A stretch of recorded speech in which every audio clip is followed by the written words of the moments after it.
Alright, I'm here. How you all doing? Hi. How you doing? Busy another day today. Busy.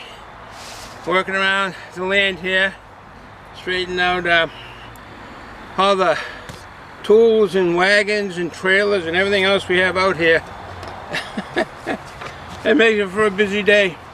I have a hot pepper, a jalapeno. I'll be eating those after the beer review, and the reason I'm laughing a little bit is that I've done two, maybe three peppers that were supposed to be hot, and they were not hot at all.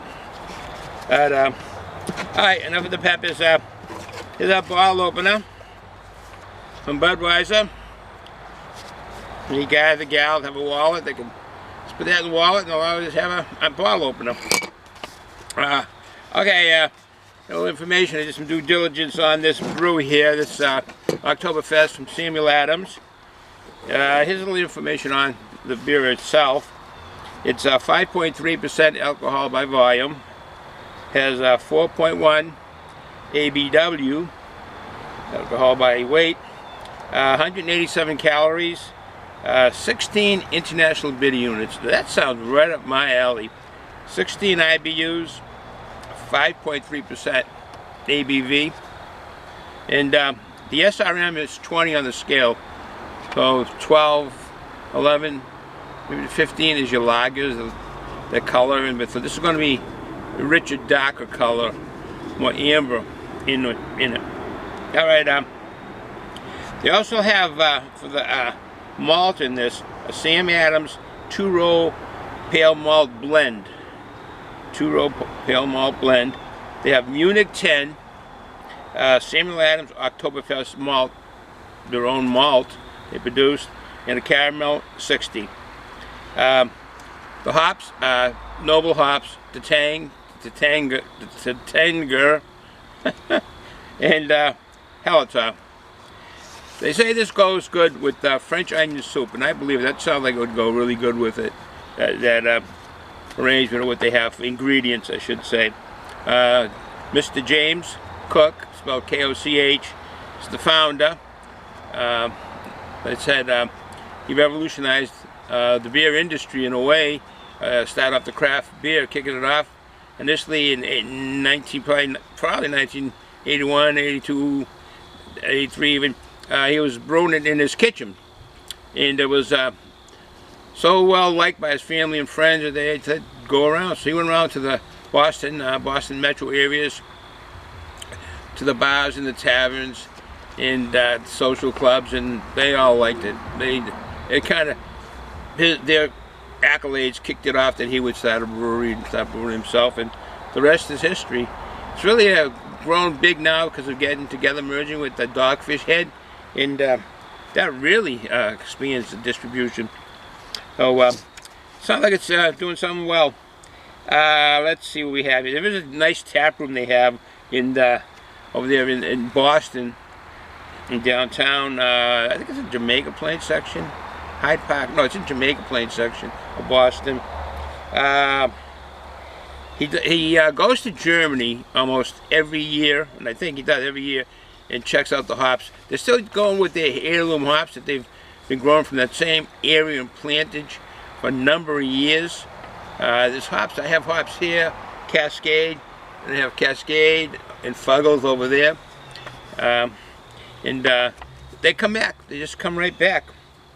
Like I said, this is an Oktoberfest beer. It's a Marzen. That means it's basically, it's a type of beer in a way, but it's more so saying that it's a March beer, dealing with Oktoberfest. Dates have changed. You're supposed to brew this in certain years, starting in September, and may have a little more hops because of the original German that we're talking about this, because it would stay till October when they break open the casks of beer. So it should have more hops for preservative in it and to stay. Let's see. That's about all the information I have. This was originally started, I don't know if I mentioned this, the Oktoberfest initially started in 1810 when the Crown Prince got married in Germany, and the wedding party lasted 13 days, and the tradition kicked off the next year, and then so now we have Oktoberfest, which is nice. It's good for everybody. And I just realized we need a glass.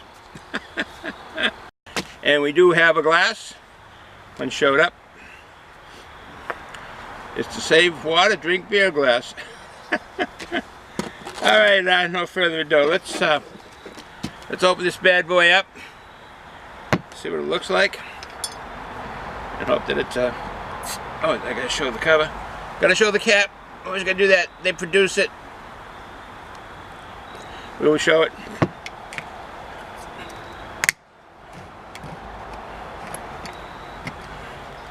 Okay. Don't see any vapors coming out. Water vapors. Yeah, there they are.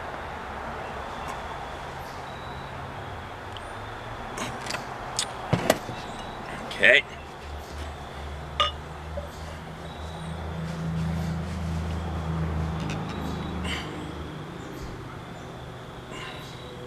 Not much of a head on it.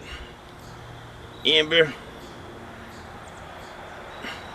Light brown head on it. You can see. There's the color. Let's say the SRM was 20. Good carbonation, but I can see. You can see the color of it. Head on it. Finger head. If you got thin fingers, if you got fat fingers, it's a half a finger head. Alright, ooh, it's like being in a pumpkin patch.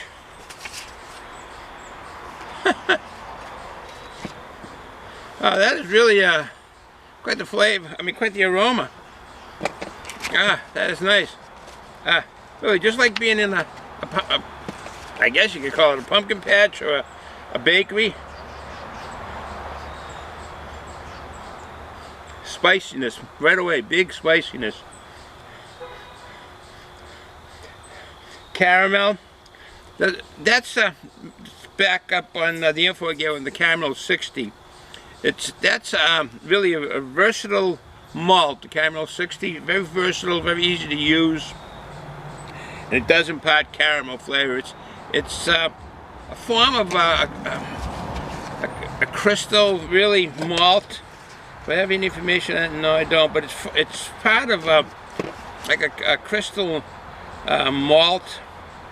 A medium kind of crystal malt, I should say, and it gives out sweet, imparts sweetness. At the same time, there's a little bit of a caramel kind of flavor to it. It also gives out the Caramel 60 a breadiness aroma, and I'm getting that right here. Getting that now. That is really this is really a nice aromatic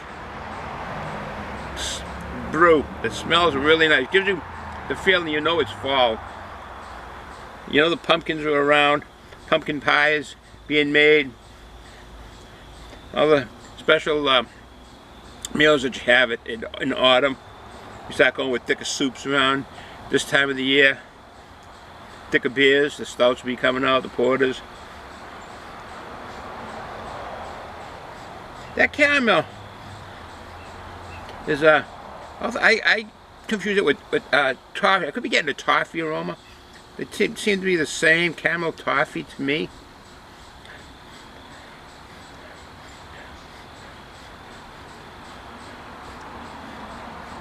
Some guys that said they kind of they smelled cinnamon. A couple of guys I was talking to that had this, and I'm not picking up any cinnamon.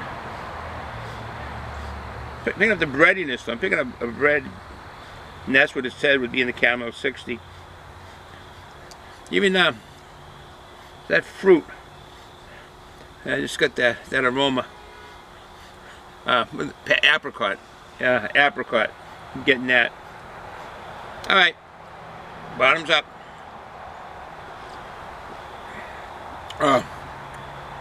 This is going to come in really good because of the day.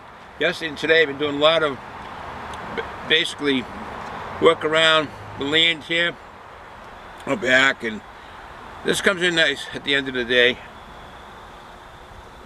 Oh, this is really nice.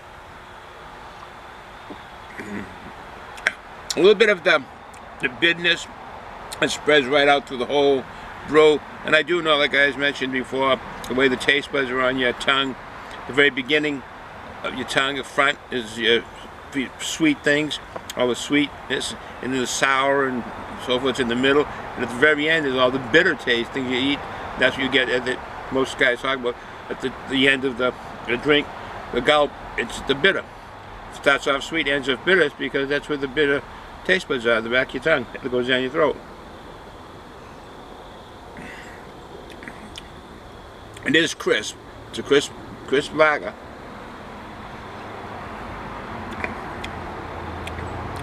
Getting that toffee or caramel flavor. Getting the breadiness. Not every mouth though. I did.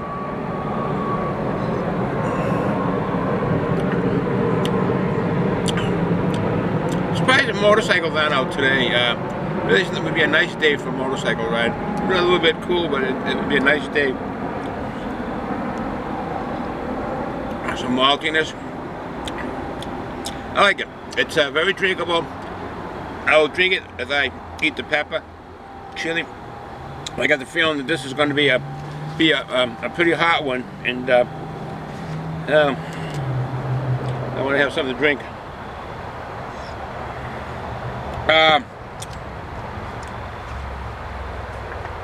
You know, yeah, I was talking about California and Hollywood and how it is and the fakeness, and you know how in Hollywood they say F you, you know, come out and say, they say, trust me. That's another way of them saying F you, you know. Let's see, what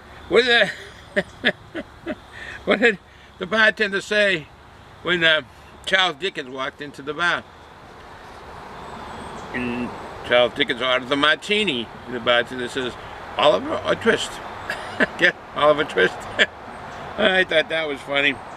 I got these at the VFW. When I go to the VFW, I don't go there that much, but I like going, stopping by for beer, talking Army talk and military talk and all that kind of stuff. What did the bartender say when a book walked into the bar? He said, please, no stories. I thought it was funny. Okay, all right. These are fantastic. So much information on these little computers, but it's really called cell phone. But okay, there we go. Oh, to finish this up, Samuel Adams, you've done it again. You brewmaster and all the workers there. You've done a fine Oktoberfest brew. This is really nice, and I do know what I paid. It should be more, because Noble hops aren't cheap. They're the best around. Excuse me, carbonation. And he does put Noble hops in, and the finest ingredients go into this. Just the malts that I had mentioned to you. And it is a really good beer. Really good. This is a good Oktoberfest.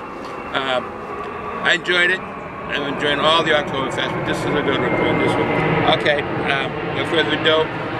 Let's see how this is. Like I say, I've been eating them and they have been hot. This is a jalapeno.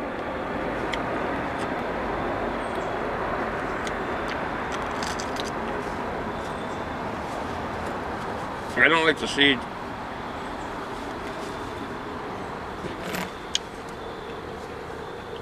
A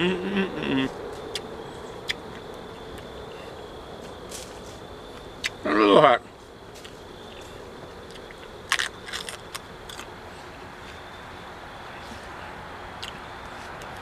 Well, this is a jalapeno, which would be a lot hotter than what I'm getting.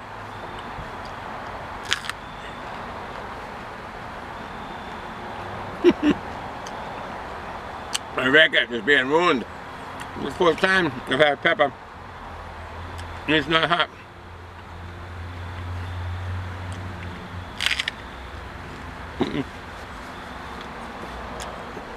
don't like the seeds. Tastes good. When I have the heat.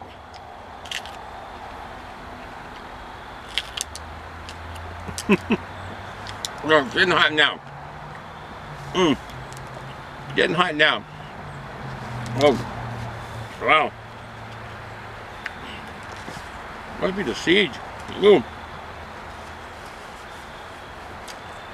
It's getting hot now. Back my throat started first.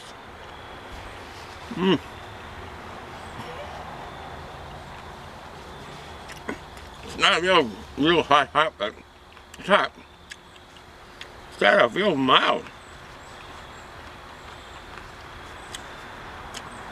Alright, I'll end here. I don't want this to run too long. Same lambs, you did well. Good brew. Have a chance to purchase it. Do. It's October. It's autumn. Autumn's here.